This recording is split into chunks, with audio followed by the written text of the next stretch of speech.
खुद निर्वाण होता है। जैसा कि कुमार स्वामी ने कार्तिक अनुपेक्षा में कहा, चारित्रम खलुधम, वास्तव में चारित्र ही धर्म, आचरण से ही निर्वाण होता है। यही वजह है कि आचरण पूजनीय होता है। जो निर्वाण सुख को दे वही आचरण पूजनीय है, जो निर्वाण सुख को नहीं देता है वह आचरण पूजनीय। इसका मतलब हुआ जो आचरण को स्वीकार करके मोक्ष मार्गी हो गया है वही पूजनीय है। सामान्य आचरण तो सभी लोग अपने आचरण, कुलाचार है, सदाचार है, जैनाचार है, श्रावकाचार है, मूलाचार है, 5 आचरण। कुलाचार, अपने कुल के अनुरूप आचरण करना।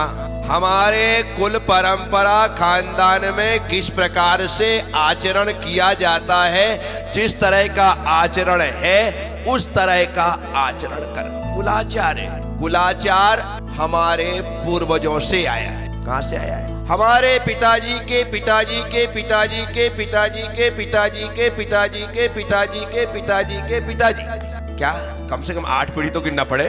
उस परंपरा से हम जिस आचरण को लेकर के चल रहे हैं वह आचरण शाश्वत होना। याद रखिएगा, आचरण धर्मानुकूल हो। ऐसा नहीं कि आपके पिताजी के पिताजी पीते थे तो वो तो बात अपने को भी पीना पड़ेगा। गुरुदेव आपने कहा कुलाचार है, आदमी ऐसी बातें जल्दी पकड़ लेता है।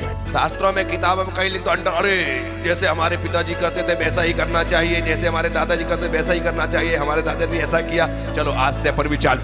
धर्मानुकूल आचरण, ऐसा कुलाचार। पिता को मृत्यु से पहले अपनी वसीयत पुत्र के नाम, पुत्रों के नाम, पुत्र पुत्रियों के नाम लिख देना चाहिए और उसमें अपने धन का बंटवारा करने से पहले अपने धर्म का बंटवारा करना। यदि पिताजी अभिषेक पूजा करते थे, जाप करते थे, पाठ करते थे, स्वाध्याय करते थे, सामायिक करते थे, प्रतीकपण करते थे और 2 बेटे हैं, 3 बेटे हैं, तीनों को बंटवारा करना है तो तीनों को बांट दो। बड़ा बेटा रोज अभिषेक करेगा, छोटा बेटा रोज पूजा करेगा, उससे छोटा वाला रोज सामायिक करेगा। बांटो, धर्म का बंटवारा करो। धर्म क्यों बांट के नहीं जाते हो धन को? ये वाला मकान इसके नाम, ये वाला मकान इसके नाम, ये वाला मकान इसके नाम, ये दुकान वो ले लेगा। क्यों भाई? वो तो तुम नहीं दोगे तो भी ले लेंगे लड़ झगड़ करके। लिख करके जाओ कि मैं ये करता था, ये मेरे नियम है, पूरी नियमावली है। इस नियमावली का जो हिस्सा जितना लेगा उसको ही धन का हिस्सा मिलेगा, अन्यथा वो धन सारा धर्मात्मा के लिए, परमात्मा के लिए, मंदिर के लिए प्रदान कर दिया जाए। लिख करके जाओ। और वो वसीयत अपने बच्चों को तो देना ही, उसकी एक कॉपी समाज के अध्यक्ष को भी दे देना, अन्यथा वो बच्चे पढ़ गए क्या लिख गए, फाड़ो फूड़ो फेंक, किसको पता है? नहीं, वहां पर लिखा रहे ताकि तुम्हारे उठावने में पढ़ के सुनाई जा सके। क्या मजाक मत समझिए, बहुत महत्वपूर्ण बात कह रहा हूं मैं। उठावने में अध्यक्ष कहेगा कि सेठ श्री लिख के गए थे, ऐसा है, देखो भाई तुम्हारे पिताजी लिख करके गए हैं, तुम्हारे पास जो संपत्ति है हमें उससे कोई लेना देना नहीं है, लेकिन इस कुल खानदान में धर्म की जो परंपरा है वह अखंड रूप से चलते रहना चाहिए। यदि हम अपने बच्चों को अपनी वसीयत में लिख करके धर्म नहीं देंगे तो आने वाले समय में मंदिर सूने हो जाएंगे। लिखना पड़ेगा। एक तो समस्या ये है कि हम दो हमारा एक, हम दो, वो भी बेंगलोर और पूना में, यहाँ कहाँ है, वो भी बाहर। कैसे चलेगा धर्म? कैसे बढ़ेगा धर्म? आज जिस उम्र के लोग यहाँ पर बैठ कर के प्रवचन सुन रहे हैं, जिस उम्र के लोग बैठ कर के यहाँ अभिषेक पूजा कर रहे हैं, आप देखना तो सही कि कौन सी पीढ़ी धर्म में लगी है और कौन सी पीढ़ी नदारत है, गायब है। एक बात उठा, आप अपने आप को देखो और अपनी उम्र देखो कि तुम्हारी उम्र कितनी है। 45, 50, 55, 60, 65, 70, 75, 80 साल के लोग यहाँ पर है। 45 प्लस क्या चल रहा है? क्या चल रहा है? 45 प्लस। उससे कम वाले जो लोग हैं यहाँ पर गिनती में परसेंटेज निकालेंगे तो 0.001 ये आएगा। इसके नीचे वालों की संख्या। अब आप अपनी 45 साल की उम्र में अपनी 45 साल की उम्र और जोड़ रहे नहीं? लोग क्यों जल्दी मरना भाई? 45 में 90 साल की उम्र दे रहा हूं मैं आपको, 45 और जोड़ लो। 45 जोड़ने के पश्चात आप लगा करके चलो कि ऐसा चलता रहा, ये नई पीढ़ी आकर के नहीं बैठी तो आने वाले समय में अर्थात 40-45 साल बाद क्या होगा। इतने बड़े बड़े मंदिर, इतने विशाल विशाल मंदिर, आज हमारे बच्चों को मंदिर आने का टाइम नहीं है। आज हमारे बच्चों को भगवान की सेवा पूजा करने का वक्त नहीं है, उनके पास कोई समय नहीं है, कैसे चलेगा। और संतति सिर्फ एक है और वह भी बाहर। अभी तो सिर्फ देश का बच्चा देश में ही जा रहा है, लेकिन अब रुझान विदेश की ओर बढ़ रहा है। क्या ज्यादातर बच्चे पढ़ने के नाम पर अमेरिका, ऑस्ट्रेलिया, कनाडा आदि जा रहे हैं और वहां जाने के बाद फिर उन बातों पर गंभीरता से विचार करना पड़ेगा। कुलाचार यदि आपके द्वारा विरासत में नहीं दिया गया तो निश्चित रूप से आने वाले समय में समस्या खड़ी। थोड़े से लोग ही गिने चुने बचेंगे। हम तो इसलिए बैठे हैं यहाँ पर क्योंकि हमारे माता पिता ने हमें ये संस्कार, हमें ये भी संस्कार देने को तैयार हो, पर बच्चा लेने वाला ही तुम्हारे साथ नहीं तो क्या दोगे? फोन में दोगे क्या? फोन लगाओ तो बेटे के पास टाइम नहीं, मम्मी मैं बाद में बात करता हूँ, पापा मैं बाद में बात करती। अब उनका बाद आज ही आएगा कोई जरूरी नहीं है। कैसे आप विचार कर, तो एक कुलाचार जो है वह विरासत में दिया जाना चाहिए। हम लोगों को अपने भविष्य को देखते हुए दूसरे नंबर पर दिया जाता है सदाचार। जो कुलाचार है वह पूर्वजों के द्वारा प्राप्त है। जो सदाचार है वो कुलाचार की वजह से हमारे संस्कारों से प्रकट हुआ है। क्या सदाचारिता हमारे जीवन में आ गई, हमने उसको अपने आचरण में लिया, इसलिए हम सदाचारी। सदाचार तभी आएगा उनके अनुसार उस संस्कारों को आपने स्वीकार कर लिया तो आपने सज्जन कहलाते, समझदार कहलाते हैं, बड़े अच्छे समझे जाते हैं, धर्मात्मा, क्योंकि आपने सदाचारिता को धारण कर लिया है कि भाई सद आचरण, ये सम्यक आचरण मेरा आचरण हो गया। ये सदाचारी आपने बुद्धि पूर्वक स्वीकार कर, तब फिर सदाचारी होना एक बात है, सदाचार को स्वीकार करना एक बात है, और सदाचार से आगे बढ़ करके जैनाचार को स्वीकार करना अलग। आप अच्छे हैं, आप मंद कसाई हैं, आप किसी पचड़े में नहीं पड़ते, इसी कारण जैनाचार को स्वीकार करने वाला नित्य देव दर्शन करता है, रात्रि में भोजन नहीं करता है, जमीकंद आदि को ग्रहण नहीं करता है, जैनाचार का परिपालन करने वाला पानी को छान करके ग्रहण करता है, पीता है, वो जैनाचार का वाला है। क्या है विचार का? लोग जैनाचार से हैं तो हमारे घर में चौका भी लगता है और बच्चों को बाद में आलू प्याज भी खिलाना पड़ता है। विचार करो, नहीं बच्चा तो कुछ खाते नहीं, उसके बिना तो उसका चलते ही नहीं, तो देना ही पड़ेगा। यहाँ पर सुबह आपने धोखा लगाया, एकदम सात्विक साधु का आहार बना करके वंश वचन से काय शुद्धि आहार जल शुद्ध है, ए स्वामी आहार ग्रहण कीजिए। साधु ने आहार ग्रहण किया, चले गए, आहार हो गया, ब्रह्मचारी ब्रह्मचारिणी भी खा पी के चले गए। अब जो बचा है इसमें थोड़ा छौंक लगा दो, इसको पहले अशुद्ध करो उसके बाद खाएंगे। का उदय था कि आज तुम्हें भी शुद्ध खाने को मिलने वाला था, लेकिन तुमने सत्यानाश कर दिया। बोलो ईमानदारी से, चीजें की तो सिर्फ महाराज जियों का आहार है। लौकी गिलकी जैनाचार, क्या हुआ बेटा? वो क्यों बिगाड़ा? लौकी के नाम से वो बिगाड़ा गया। जैनाचार कहाँ रहा? जैनाचार बताओ तो सही। जैन हो, आप भी कह सकते हो कि जैनाभास तक। क्या जाति से जैन होना एक बात है और कर्म से जैन होना। भगवान महावीर स्वामी कहते हैं व्यक्ति जन्म से नहीं, बोलो पूरा बोलो, पूरा व्यक्ति। कितना अच्छा जवाब, कुल हरे कलर के तोते लग रहे हो। व्यक्ति जन्म से नहीं कर्म से महान। ऐसा नहीं कि सभा में सारे के सारे लोग जैनाचार से रहित हैं, कम से कम 60% लोग जैनाचार का पालन करते हैं। इसमें बाकी की बात नहीं, इसमें जो लोग प्रतिदिन देव दर्शन करते, लोग रोज दर्शन कर लिए आते हैं, रोज दर्शन कर लिए आते हैं, डेली दर्शन अपने अपने मंदिर। ऐसा नहीं कि सुदामा नगर में आओ, कहीं भी देव दर्शन रोज करते। एक मिनट हाथ में देख लेते, हाँ, मोदी जी आप नहीं आते रोज, उठाओ ना हाथ। देव दर्शन में तो 90-95% मामला ठीक लग रहा। रात्रि भोजन किस किस का त्याग है, जो रात में भोजन नहीं करता, ये भी तकरीबन 70% वाला मामला है। सोच रहे कि अच्छा हुआ मैं पीछे बैठा हूँ चुप करके, बट में मेरी पोपट हो जाती है। चलो, जब अल्लाह आलू प्याज लहसुन का किस किस का त्याग है, इसमें भी मामला अच्छा है। कई ऐसे लोग भी हैं, अभी मैंने जो देख लिया सरसरी निगाह से, जिनके तीनों नियम नहीं है। रोज देव दर्शन का है, ना रात्रि भोजन का है, और ना आलू प्याज का। ऐसा मैंने देख लिया। अब क्या करूं, मेरी आंखें हैं।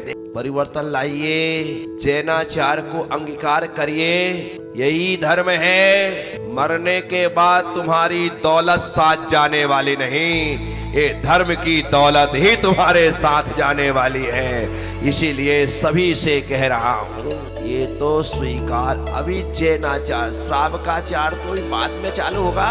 अभी तो हम जैन बन जाए।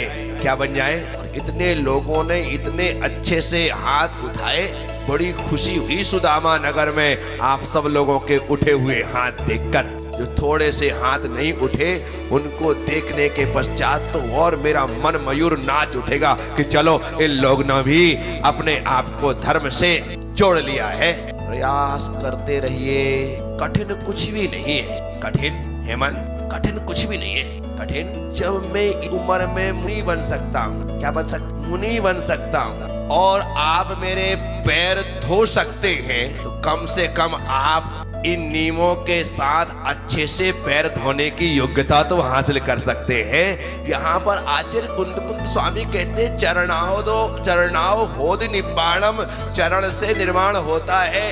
ये आप चरण छू रहे हैं ना, यदि थोड़ा रगड़ करके छू लो तो थोड़ा सा आचरण तो तुम्हारे भीतर भी आ जाए।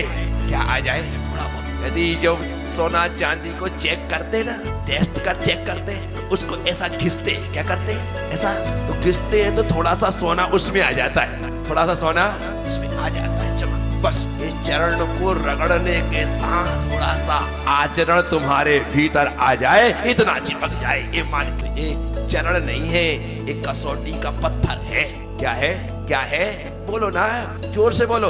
कसौटी का पत्थर है। आप अपना असली नकली सोना चांदी लाओ और ऐसे रगड़ करके ऐसा करो, कैसा करो, ऐसा करो। थोड़ा तो साथियों, आप सबसे कह रहा हूँ, गुरु चरणों में जाने के बाद, प्रभु चरणों में जाने के बाद हमें आचरण को अंगीकार करना ही चाहिए। जिन लोगों के नियम है ना, उनसे की कोई कठिनाई है क्या? काम धाम उनके भी है, वो भी बाहर जाते हैं, वो भी धंधा करते हैं, सब कुछ करते हैं। कोई कठिनाई है क्या प्रतिपाल? कोई कठिनाई नहीं आती ना? कब से नियम पाल रहे? सालों हो गए नियम चल रहा है। एक बार नियम ग्रहण करने की देरी है, 4-6 दिन तकलीफ हो सकती है। अरे नया जूता लो तो वो भी 2 दिन काटता है। नहीं काटता क्या? नया जूता लो तो वो भी 2 दिन काटता है, 2 दिन के बाद वो भी सेट हो जाता है। कोई नया नियम लो तो 2-4 दिन तकलीफ होती है, उसके बाद तो वो जीवन का अभिन्न हिस्सा हो जाता है और सब कुछ सरल और सहज हो जाता है। बस लोगों ने भी एक कठिनतम रास्ता चुना। अब आपको कठिन दिखता है, लेकिन हमारे लिए एकदम सहज हो गया। सब कुछ सहजता से चलता है। क्यों? क्योंकि हमने जब ग्रहण किया तो मन थोड़ा सा पशु पेश में भले रहता, लेकिन अब तो ऐसा शानदार फिट हो गया है कि जरा भी तकलीफ नहीं। और फिर लक्ष्य का तो एडवर्टाइज, जो अंदर फिट वो बाहर हिट है कि नहीं? जो अंदर वो बाहर हिट। अंदर पहले फिट होना चाहिए, फिर तो सब कुछ व्यवस्थित हो जाता है। इसलिए नियम धर्म को अपने मन की फ्रेम में फिट कर लो, एक शानदार तस्वीर आपके मन में लगी हुई नजर आएगी। तो साथियों, आप जैनाचार के बाद कदम आगे बढ़े श्रावकाचार में। इसमें श्रावकाचार के लिए 12 व्रत ग्रहण किए जाते। कितने? 12 व्रत में 5 अणुव्रत, 3 गुण व्रत, 4 शिक्षा व्रत। 5 अणुव्रत बोलो, 3 गुण व्रत, 4 शिक्षा व्रत। ठीक है। 5 पापों का एक देश त्याग करना अणुव्रत है। जो अणुव्रत का उपकार करे वो गुणव्रत है, और जिनसे मुनि बनने की शिक्षा मिले वो शिक्षा व्रत। क्या डेफिनेशन समझ में आ गई? पहला, 5 पापों का एक देश त्याग करना अणुव्रत है। जिनसे एक अणुव्रत का उपकार हो वो गुण व्रत है, और जिससे मुनि बनने की शिक्षा मिले वह शिक्षा व्रत। कितने व्रत हो गए? कितने? 12। हिंसा, झूठ, चोरी, कुशील, परिग्रह, इन 5 पापों का त्याग पूर्ण रूप से नहीं, त्रस हिंसा को त्याग वृथा थावर न विराधे, एक देश त्याग कर ये तो करना ही होगा, तब जाकर के पापों से विरति होगी, पापों से हम मुक्त हो सकेंगे। 12 व्रत के पश्चात अब हमें 11 पायदान चढ़ने हैं। 11 प्रतिमाओं के दर्शन, व्रत, सामायिक रोजोपास, त्याग, रात्रि भुक्ति त्याग, ब्रह्मचर्य आरंभ त्याग, परिग्रह त्याग, अनुमति त्याग, उद्देश्य त्याग, 11 प्रतिमाएं हैं। क्रमशः इन प्रतिमाओं को धारण करते हुए आगे बढ़ना है। गृहस्थ जीवन में, सांसारिक जीवन में जहां आप रह रहे वहां पर भी प्रतिमा ग्रहण की जा सकती है। बस प्रतिमा के लिए भोजन की थाली का शुद्ध होना जरूरी है। क्या भोजन की थाली से ही जैन धर्म का शुभारंभ है? कहां से लोग पूजन की थाली शुद्ध कर रहे हैं। क्या कर रहे हैं? पूजन, अरे सचित अचित इस उसमें लगे हैं बेचारे। पूजन की थाली में आपको दिमाग लगाने की जरूरत, क्योंकि पूजन की थाली सजाने वाले भगवान जिनेंद्र हैं, तुम नहीं हो, और भोजन की थाली सजाने वाले तुम हो। जो थाली भगवान ने सजाई है वो अशुद्ध नहीं हो सकती, वो अशुद्ध नहीं हो सकती। तुम कहो कि उसमें फूल आ गया तो अशुद्ध हो गया, तुम कहोगे नैवेद्य आ गया तो अशुद्ध हो गया।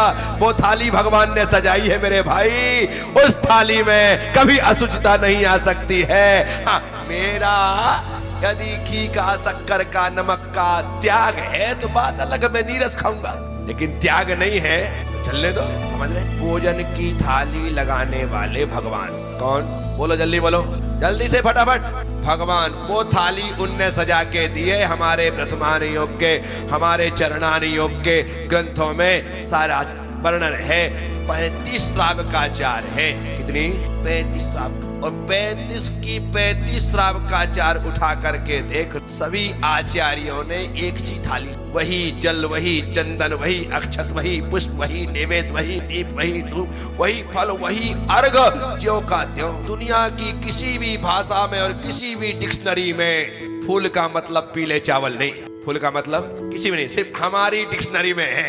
दिगंबर जैन समाज तेरापंथी की डिक्शनरी में फूल का मतलब पीले चावल, और कहीं नहीं आया। मजाक मत समझिएगा, मैं तो साफ सुथरा कहने वाला व्यक्तियों में से एक हूँ। इसीलिए वो थाली किसने लगाई?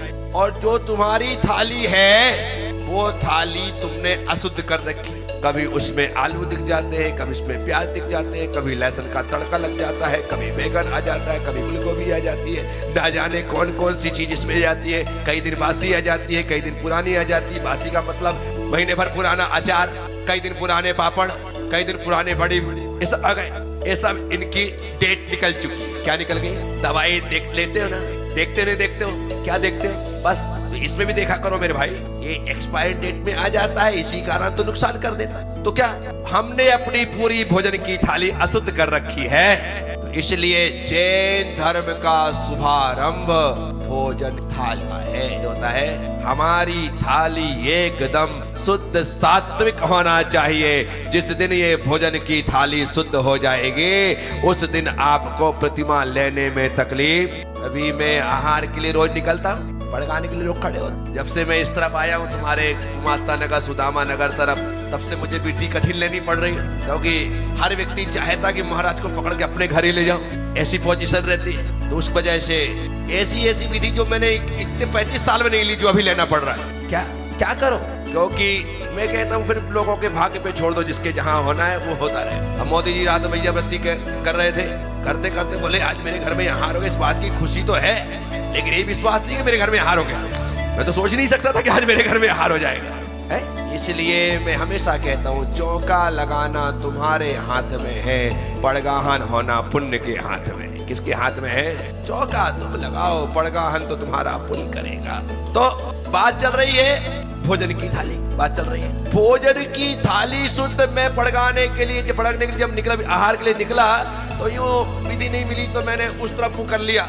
वहां पर एक श्री भगवान खड़े हुए थे। मैंने कहा वो तो ऐसा हो गया एकदम से, ये क्या। बाद में क्या बोलता हूँ, यदि मैं परिक्रमा लगा लेता तो अपने घर ही लेकर के जाता। तेरे घर तू लेके तो जाता, मुझे पिलाने के लायक तेरे घर में पानी भी नहीं होता। आज लोगों के घर में साधु के पिलाने के लिए यदि चौका ना लगाओ, दूध पानी की बात तो की है, घी की बात तो की है, मसाले की बात तो बहुत की है, आटा बेसन की बात तो बहुत दूर की है। दूध पानी पिलाने के लिए हमारे घर में, हर घर में पानी, हर घर में पानी।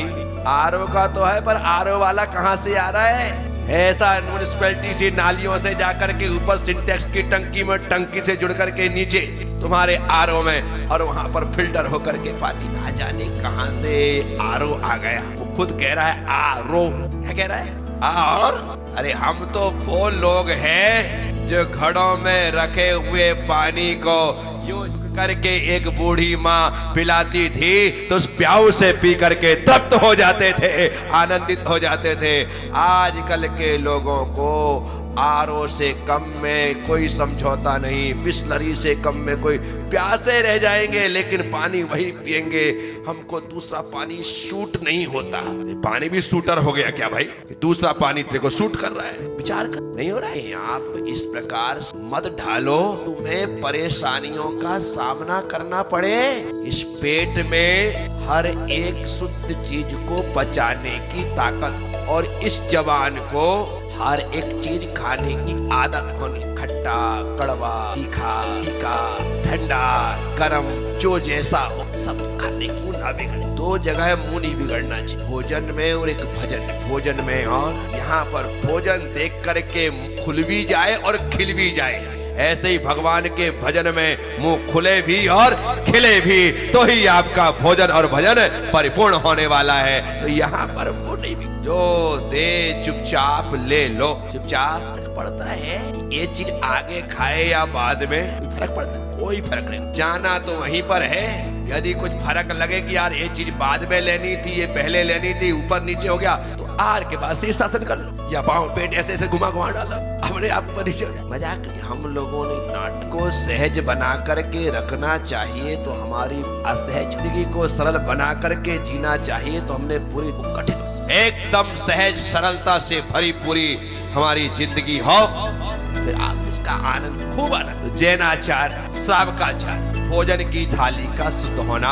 अब आपके भोजन की थाली मर्यादा वाली नहीं है, कोई बात, कम से कम अभक्ष से रहित तो हो। ऐसा हो, आज अभक्ष, पहले भोजन के 3-4 भेद करते हैं, ठीक है? भक्ष और अभक्ष, बोलो। भक्ष और अभक्ष का त्याग। अभक्ष का, अभक्ष में दुनिया की चीज, मांसाहार खत्म हो गया, जो जब चीजें मद्य मांस मधु सब चले गए, मक्खन चला गया। जो मक्खन को महाविकार कहा है मोदी जी, 4 महाविकृतियों में मद्य मांस मधु के साथ आचार्य भट्टकेर स्वामी ने मूलाचार्य जी में मक्खन भी रखा है, और वर्तमान में मक्खन बड़े चाव से खाया जा रहा है। चीज के नाम पर, बटर के नाम जो है ना, उस नाम से हर चीज में उसमें चीज डाल रहे हैं, जो कि महाविकृति है। क्या है महाविकृति? यानी कि मांस के तुल्य रखा है। मांस ग्रहण करो या मक्खन खाओ, बराबर है। अब बताओ, अब मांस तो क्या है कि खून आदि से लिप्त दिखाई देता है, जीवों के हिंसा के बाद प्रकट होता है, वो समझ में आ रहा है। लेकिन मक्खन के लिए आचार्य कहते हैं कि इसमें भी अनंत जीव 48 मिनट के बाद उत्पन्न हो गए हैं, वह खाने के योग्य नहीं है। तो भक्ष और अभक्ष, भक्ष और अभक्ष चीज। अब जो भक्ष बचा है, अब भक्ष में भी बहुत सारी ऐसी चीजें हैं जिनसे बहुत रसघात हो रहा है। क्या हो रहा है? ऐसा, इसके साथ साथ वह साधारण वनस्पति से युक्त है। क्या है? एक शरीर के स्वामी अनंत जीव जहां होते हैं, एक शरीर के स्वामी अनेक जीव जहां होते हैं, उसे साधारण शरीर कहते हैं। और एक शरीर का स्वामी जहां एक जीव होता है, उसे प्रत्येक, उसे क्या कहते हैं? ये जमी कंद आदि जितने हैं सब साधारण है। क्या है? डॉक्टर नेमीचंद जी जैन तीर्थंकर पत्रिका के संपादक जो रहे, अपने इंदौर के ही, अद्भुत पत्रिका निकालते थे वे। वो पत्रिकाएं आज भी पढ़ने के योग्य हैं। आप किसी भी पत्रिका को पढ़ोगे तो आपको एक पत्रिका में इतना इतना इतना खजाना, इतना मैटर मिलेगा कि आप सोच नहीं सकते। अद्भुत पत्रिका थी अपने दिगंबर जैन समाज अंकर। उसमें उन्होंने एक पत्रिका में जहां पर जमीकंद का पूरा विशेषांक ही था, तो उसमें लिखा कि जमीकंद जो है अर्थात आलू जो है वो निगोदिया जीवों की कॉलोनी है। क्या लिखा था? निगोदिया जीवों की कॉलोनी, यानी कि उसमें इतने प्लाट कटे हैं कि पूछो ही मत। एक सुई की नोक बराबर स्थान पर इतने जीव हैं जमीकंदों में कि यदि वो जीव कबूतर बराबर हो जाएं तो तीनों लोक में ना समाएं। क्या शारदा? कब? अरे एक आलू में ऐसी सुई की नोक टिकाई, क्या टिकाई? और उस नोक ने जितने आलू को घेरा उतनी नोक बराबर जीव यदि कबूतर के बराबर हो जाए तीनों लोक में भी विचार करने जैसा है। आखिर इन सब चीजों का त्याग कराने का मकसद क्या है? सिर्फ एक ही मकसद है कि आप अहिंसा धर्म का पालन निष्ठा के साथ कर सके और कोई दूसरा कारण नहीं होता है। साथियों, शुद्ध और अशुद्ध, शुद्ध और फिर शुद्ध अशुद्ध में सचित्त और अचित्त और सचित्त में अचित्त में प्रासुक और अप्रासुक, प्रासुक और अप्रासुक, प्रासुक में शुद्ध और अशुद्ध हो जाए, बिल्कुल शुद्ध होना, तब जाकर के वह जो शुद्ध है वो खाने के योग्य होता है। तो इतने हमने भेद प्रभेद किए तो इतनी शुद्ध थाली जहां हो जाती है वहां पर पहली प्रतिमा के व्रत ग्रहण करने की योग्यता आती है। तब आपके जीवन में श्राव का आचार, मूलाचार तो अभी बहुत दूर है, अभी बहुत दूर है, हमको उस तक पहुंचने में टाइम लगेगा, लेकिन कम से कम श्राव का चार हमारे जीवन में आए। और जब श्राव का चार आ जाएगा, मूलाचार कोई कठिन नहीं है, क्योंकि ये जो चार आचार है ना, कुलाचार, सदाचार, जैनाचार, श्रावकाचार, ये सारे के सारे आचार मूलाचार की नींव तैयार करते। इसकी मूलाचार की नींव ये हो गए आपके, तो आप या यूं कहें कि चार पिल्लर पर ही मूलाचार की छत डलती है तो भी चल जाएगा। ये आधार तो चार होना ही चाहिए। तो साथियों, से इतना ही कहना है कि भगवान कुंद स्वामी कह रहे हैं, चरणाओ होद निब्बाणम, आचरण ही निर्वाण है। तो हमें आचरण स्वीकार करना चाहिए, इतना ग्रहण कर सकते हैं उतना। आदमी ना आप उम्र के हिसाब से भी नियम ले ले। आज मेरी 50 साल की उम्र है, 50 साल में 50 नियम, 60 साल की है तो 1 साल का एक ही तो बोल रहे हैं, 1 साल का 50 साल के 50, 60 साल के 70 के। सेठिया जी, क्या ये राजुल बैठी है, इन लोगों ने अभी पिच्छी ली। मुझे आकाश ने मुझे बताया, आकाश बोले महाराज से जितने हमारे नियम थे वो तो नियम थे ही, लेकिन हमने उनके अलावा जो नियम लिख करके दिए, एक पूरी फाइल तैयार की। क्या की? नियमों की फाइल तैयार की और पूरी फाइल व्यवस्थित तरीके से बना करके महाराज जी को दिया।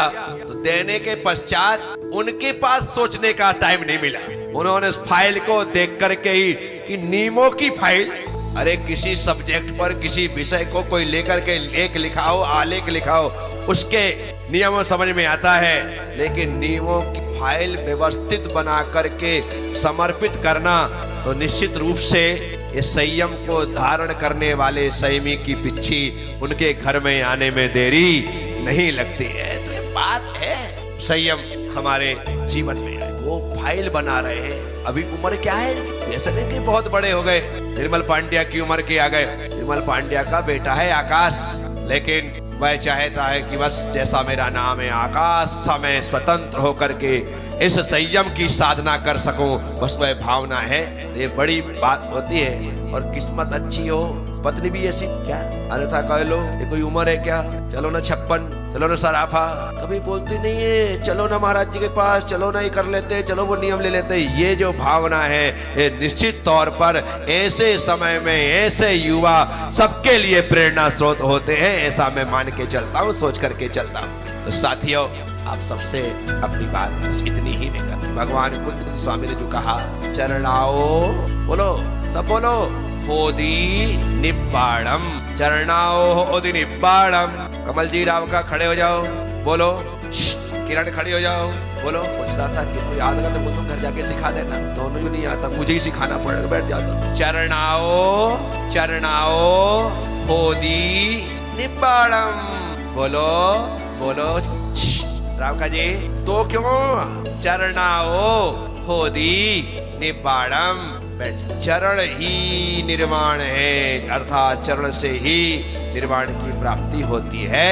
ऐसा आचार्य कुंद कुंद स्वामी ने अष्टपाहुर जी में आज आपसे जी चर्चा हुई। मैं चाहता हूँ कि हमारे भी एक नियमों की डायरी बने, नियमों की फाइल बने। छोटा नियम हो वो भी ले लेना, बड़ा नियम हो वो भी ले लेना।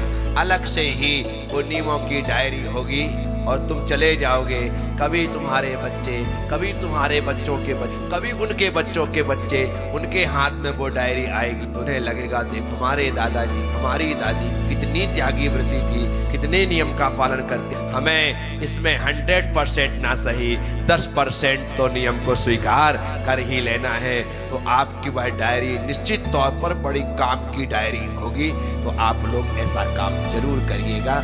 उससे हमें कुछ कहने की आवश्यकता नहीं है। हमारे जाने के बाद हमारा आचरण की डायरी यहाँ पर छूट जाएगी। तो हो सकता है वह हमारे परिवार के उस वंश परंपरा के आचरण के लिए कारण बन सके। बस यही भावना भाते हुए अपनी बात को पूर्ण करता हूँ। ओम नमः। सबसे क्षमा, सबको क्षमा। जय गुरुदेव, जय महावीर।